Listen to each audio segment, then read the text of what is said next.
Aloha and welcome to Bittersweet News. I'm your host, Carroll Cox. I'm going to be talking with a friend of ours, Zeenat Mian, about monk seals. And right now, again, what are we looking at? This is a little boy Kea, 1-year-old male Kea, being harassed by these people with the dog. They're bringing the dog really close to the seal so that the seal would react. So the monk seal is hauled out, and that dog could actually kill this monk seal, and it's Yes. about a year-old monk seal? Yes, it's a little seal. So Yeah. what would you tell the public about this situation here, right now? I mean, this is a terrible situation. Please do not do it. Why would anybody want to scare another animal? Even the dog is not looking very happy at some point, but the owner is kind of forcing the dog onto the seal. Just don't do it. He There's seemed no- to have some fun doing Yes. it, but it's agitating the monk seal, Yes. and it's causing problems. So please, if you see someone doing this, call NOAA, call the police department, call DLNR, Department of Land and Natural Resources, and let them know. Don't get in a confrontation with anyone, especially in this situation, but we can't afford this. We can't allow it, and should not have it.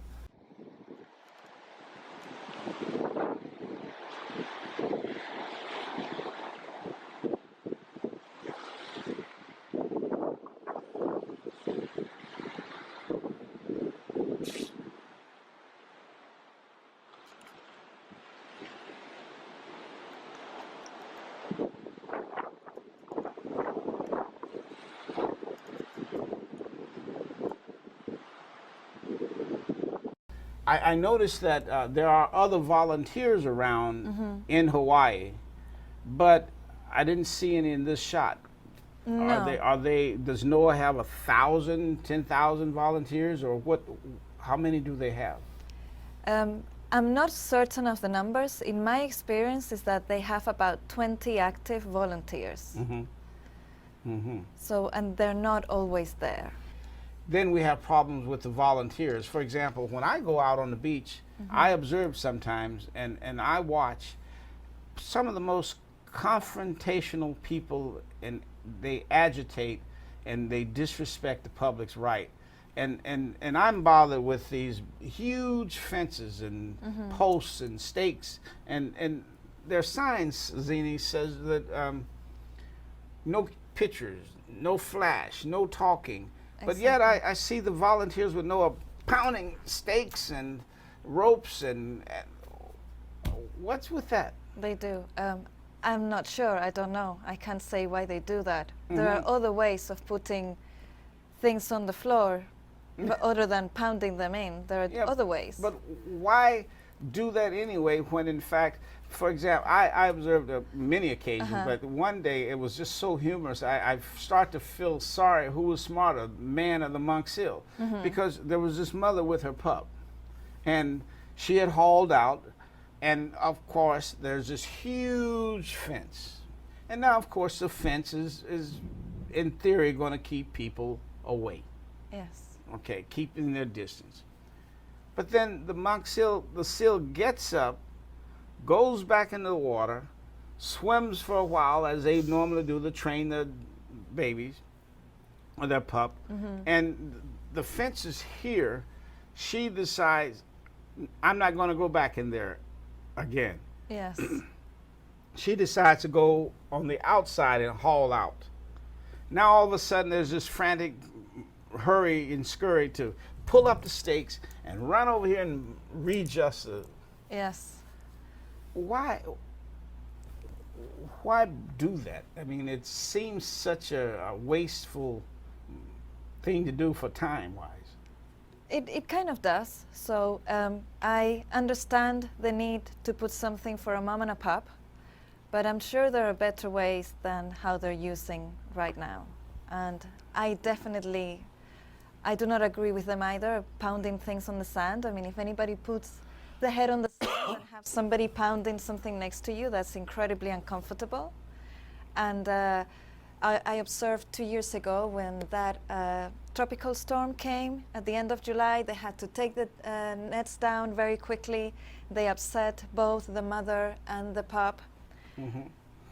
So and that's harassment, basically. So it's NOAA and their volunteers harassing a mother and a seal and a Now, pup. I noticed there's signs, and I've seen you take signs and put them up there too, because people do walk on the beach, and sometimes you can't see the monks. Exactly. But you don't have ropes and strings and mesh and nets and Yes. driving, and one of the other things, the volunteers seem to be so adversarial and antagonistic toward the public. I've watched them curse the public. Yes. I've watched them scold the public. I've watched them chase down a surfer who's minding his own business, walking to skirt where the monk seal is, and they're approaching them. you know. Yes. And in fact, you personally had your cell phone knocked out of your hand. I have, indeed. You were assaulted by one of the volunteers. Yes, all because I was just trying to tell her there were 4 adult seals, and she was, well, breaking the rules that they impose on other people. But would she have a right to do it if you telling her there were 3 baby seals there? No, she was, I'm just kidding. I know. But there's a couple things that lead me to this next point or subject, and that is NOAA's people really don't contact the public, and some of these documents here that I got in the FOIA says public summary details by BB and Billings below. Some members of the public were upset by the hazing, 3 people in particular. There was some yelling and threatening, and cops were called. And cops were agreeable to NOAA, to the NOAA staff upon arrival. Dana, volunteer coordinator, was on the scene for outreach but unsuccessful in quelling public displeasure and displacement action. Generally, it was a stressful situation for NOAA staff and bad community relations, and we will take steps to avoid headache and better ensure safety for future attempts. Now, does that sound like they have a viable outreach program? Definitely not. And this is not the first instance that happens, something like this happens. Why would they alienate? Why not be transparent and approach the public? It's for the good of the animal. It is for the good of all of us, actually. And are they that sacred that they can't have an outreach program and go into these communities and up front and be more aggressive in educating the public? Or do they see the Waianae Coast? This was on the Waianae Coast side. Do they see the Waianae people as being savages or inconsiderate, or you can't approach them, unapproachable? My experience, and I have it in writing with NOAA personnel, is that, yeah, they view Hawaiians as and locals as people who can retaliate against them. So it's better to keep distance from them and not involve them too much. As if someone not from Waianae will not attack them or assault them. But it's a sad commentary about NOAA in its program. And in my observation, NOAA is really not inclusive, incorporate people of color in their programs, people of different culture. I see it's primarily made up of people that are imported from out of state or in that program. And I do know that the average citizen cares, and nobody want to cause harm to the monk seal, whether they're Hawaiians, Filipino, or whatever. But I just don't see NOAA actually reaching out and embracing and incorporating and educating people with a viable outreach program. And for example, they know how to, I guess, manipulate the public. For example, they say, well, these people were screaming at them, so to avoid that incident again or that occasion, we're going to go and get Mr. William Isla and someone else to come in. Is that, here it says, comment from the Billings, the longer we are on site by the seal, the more crowd we will draw. They will start calling other residents to come over when they see us there. Have a Hawaiian cultural person be part of the outreach program. in parentheses, William Eiler or K. Howe Watson. Now, why don't they manage it by reaching out and embracing and incorporating and inviting just the ordinary citizen? Exactly. In fact, there was somebody, my friend, Kimo, he's Hawaiian. Mm-hmm. And he's been snubbed up, ostracized, everything. Mm-hmm. And he's a very approachable guy. He's a very nice person. Mm-hmm. He would have been ideal candidate. So there must be some money or something involved in this, because this is they've now become a nonprofit, some of these volunteers, and there must be some benefit, and NOAA must be providing monies. And there was an interesting situation where through these documents I found that they were actually having a funeral for the volunteers are asking if there will be ash scattering memorial ceremony for Hao Pu and her pup. Now, Hao Pu, if you could tell us who Hao Pu was, or the monk seal B24. Yes, so that she was the bleach number, B24. Exactly.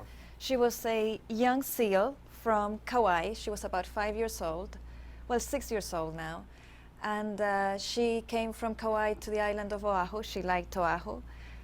Last year, unfortunately, she miscarried on the North Shore. And this year, she miscarried in Ko'olina under very strange circumstances. And then she was allowed to float to her death. And reading some of these documents, which we will share with you, and then we will eventually post them up. But it's sad. On one hand, it's a real sad occasion to see what's going on, but getting a better understanding. There's just more money than sense going on here with these people. And to exclude the general public as if they are incapable of understanding or having a love or caring for the animals. This is that instead we have to have a go-to person in the community. That's an insult, in my opinion, because you should see in a holistic fashion, the entire community, and not think that, well, in order to deal with these savages, we need to go to their leader, and through their leader we shall work. It's an insult. It is, because my experience is that there are a lot of amazing people on the beach. I get to meet unbelievable people with huge hearts, really good brains, and willingness to be part of a group of people that would help them, that would help the Hawaiian monk seal. You don't just need somebody with a name and belonging to a consultancy firm to do that work. And you know, we talked about this this funeral that they had, the ceremony. Were you invited? I wasn't invited. No. Why were you not invited? I mean, you we should can ask guess. them. Yeah. Well, if they replied to you. Yeah, if they replied. If they would, yes. Well, you know, I've already told the story where the head administrator here refuses to talk to me or refuses to answer any questions. But boy, do they do a lot of talking in their Facebooks and all. And they represented that toxoplasmosa was prevalent in the animal, and that contributed to the death of the animal. When in fact, I'm still waiting for a necropsy report that speaks specifically to toxoplasmosa. I don't have anything. But I do have one that says that even though toxoplasmosa may be in, but we don't know where it come from, and they then saw that a certain pup out at Mokulea died, but it did not have any toxoplasmosa or impacts or any indication or other diseases. So in that case, that particular pup may have died. It was born, they represented initially, the volunteers represented that it was born still, when in fact the necropsy reports say that it was actually breathing and ingested sand through breathing. So this is one of the problems that we have, this volunteer program. I'm concerned that this program and the people involved serves only to convolute lies and perpetuate lies that NOAA wants to tell and cover up ineptness or its failures in the management of monk seal.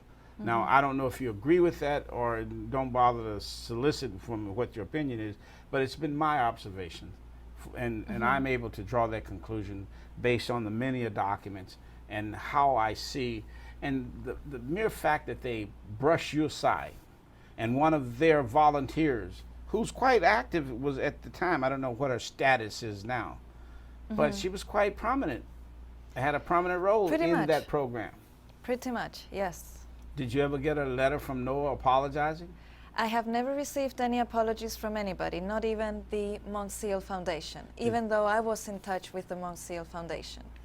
And did the Mont Seal No. Foundation respond to you? No, nobody ever apologized for the incident I went through. And I understand what was happening initially was she was the person that knocked the phone out of your hand, assaulted you, was a member or an officer or something of good standing in the organization. Yes, she was, yes, indeed. Yes, she was the right hand and left hand of many of the people there. Here's some of the, you were talking about the Mont Seal in the stream and the river, and they were trying to get rid of it, make sure. Seal sleeping soundly on sandbar, lying on belly, facing down. This is N24 before she died. Okay. And they went there and watched it wallow and log for a while. But let's go back real quick. N24 had an incident that I believe, and I haven't seen a necropsy, and they refused to present a necropsy. I'm still waiting for that final document. They say that it died from toxoplasmosis, or it appears to be. Alicia something, one of the workers, on a Facebook comment. Well, this monk seal died after it was captured while pregnant, and it was a perfectly healthy baby being carried. They captured it because there was a tugboat sank with fuel oil on it, and it was concerns that it may threaten and impact the monk seal, the adults. So they captured them and took them to Ford Island. Exactly. Then they found out it was probably the stupidest thing they could ever do because the oil was still there, and so, you know, so they brought them back and returned them. And I suspect that act alone and that shock stimulated things and caused them to start going downhill from there, her health. And I believe, and I'm not a scientist, but they haven't presented me anything else to say anything different other than gibberish, that they actually killed this animal. Their action, capturing that animal, taking it into captivity, transporting it on the truck, bouncing it around, then bringing it back, releasing it. Then she miscarried. Then she was found to be logging in various places. I have to go with the latter and say that I believe NOAA killed that, and I also believe that their reluctancy in delivering these documents that I've asked for and the report, the necropsy, suggests, in my opinion, that they know that their actions contributed to the death of this animal. And it wouldn't be the first time. They've tried to stimulate and ejaculate electronically and have killed them. They've had many of them to go blind in captivity. So there's been many things, and they've had them to die while they're trying to capture them. N24, they said that it was found logging in Colina and then up the river and what have you. So, and then, yeah, she was left there to log after she had that stillborn or miscarriage in the water. She never hauled out again on the sand, and she was just left there. And volunteers would go and just watch her from a distance with binoculars or whatever tools they have at hand until she was so poorly she wasn't anymore even responding to divers. And then they brought her in to Ford Island, where she died that same night. And here's what they say. You know, they boasted about animals dying from toxoplasmosis. This is the kind of lies that they, and how loosely they play with the facts until chased down and says, well, okay, we'll accept those as facts, but can we see the documents to support that? Yes. Then there's this long struggle to deliver documents and to mix them up as I've described. But here's some commentaries from an email that I got through my FOIA. Secondary concerns. We suspect that risks of toxo exposure would be elevated in this sort of drainage area. We suspect. You notice it's funny how they use the term, it appears, seems like, or suspect. Yes. But these are scientists. Exactly. Supposedly. Exactly. What's happening there? I'm not sure. I'm a scientist too, as you very well know. For me, 1 + 1 = 2. I mean, it's either that or it's not. And you cannot say it appears, it is, without taking a sample. Sample the water, sample the animal. I'm sorry, but you know. Now, you mentioned you're a scientist. What is your formal education? And you're an engineer, right? I am an engineer, and, yes. And so I'd just like to share with the listeners out there the caliber of people that NOAA has in its group, of its cadre, to include NOAA's representatives, their official workers, some of them. They refer to you, and to anybody, to myself, they refer to you as the witch with the capital B. Exactly. You know, and you know, it's like, well, first of all, that's wrong, but how daring to just say it to anyone, anywhere, anytime, and they're a government agency, or they're affiliated with the government and using government monies and getting grants. So these are people supposed to care about seals. So how on earth can you say you care about seals when you're dogging your fellow human being? Yes. I mean, we don't have to be personal friends, but I believe there is a word called respect. Right. So they should really respect what I do, just like I respect what they do. I don't go around, as you said, slapping their phones off their hands. Well, in America, we have ways of grading people by the alphabet, you know, A's, B's. Well, there are great schools in this country too, and I believe their standards are like the school I went to. So I often wonder what kind of science they're doing. It's definitely not the right science. And your advice would be to tell NOAA, incorporate and be friendly to all citizens, because they all may in one day witness something, interact with something, and they're not the enemy. They just need to be appreciated, because a phone call from anyone, doesn't have to be a scientist, saying that there's a monk seal that's sick. I was over here fishing. Yes. So Zeenat, thank you for joining me on the Bittersweet News, and we'll have you back. And I hope so. Thank you so much. Thank you, Carroll. I'm your host, Carroll Cox. Thank you for joining Bittersweet News, and we'll be back next week talking about more, and thank you for joining me. Aloha. Thank you. Aloha.